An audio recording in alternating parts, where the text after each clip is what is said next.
today, when I got off to such a quick start.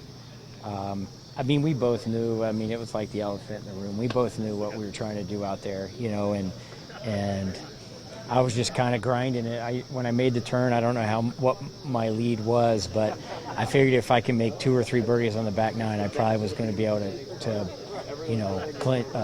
to win. And having a big enough lead made the last 2 or 3 holes a lot easier, because then I could enjoy it more with Griff, and we could laugh, because we're both pretty serious kind of guys, and especially on the golf course. But we had a good time walking up 18 for sure. But this week's, it's nice to be with him during the rounds, but we spent the evenings together watching football, baseball, and just chatting. And I'm on the road so much, he's working full time, so we haven't been able to do that a lot in the last year or two. So we had a great week aside from the golf. All athletes talk about being in the zone. With a baseball player, the ball looks bigger. With a basketball player, the basket looks bigger. When you're 30 on the front nine, what's the zone like? It's just, everything's kind of slow.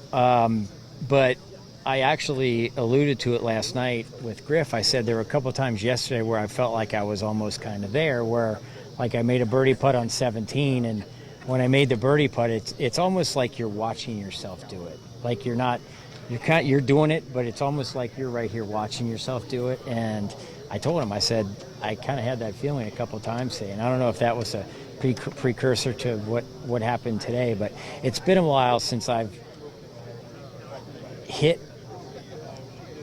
played many rounds or hit many golf shots that really mattered. And this week I felt like they mattered, because I felt like I was playing better, where I was contending. I haven't been contending much this year, and you worry, is it gone? Is it slipping? I'm 56. They say 55's kind of the hump on this tour. If you got to make your hay when you're your first 5 years out, and there's just always, like any athlete, you got that doubt in the back of your mind, like, is this it? Is it going to get better? Are we not going to get better? Is this the beginning of the end? And yesterday I had glimpses of having those feelings of when I really was playing well on tour and a couple years ago. So, hopefully it lingers, but having my son out there with me today, no disrespect to anything, that's what I'm going to remember most about this And week. because he's your son, does he get more than the standard caddy, or does he get less?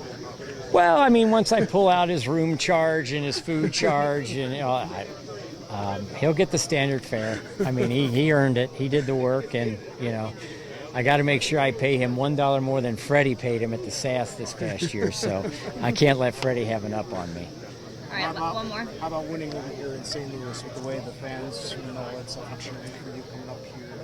How about winning here in Memphis? It's, like I said, being from Cincinnati, I think our towns are very similar. We're baseball towns. We're passionate sports, the passionate sports fans here, and yet great golf fans. The crowds here have been fantastic every year, and it reminds me so much of, Cincinnati, that I felt like I was kind of playing at home. And, I got off to such a good start today.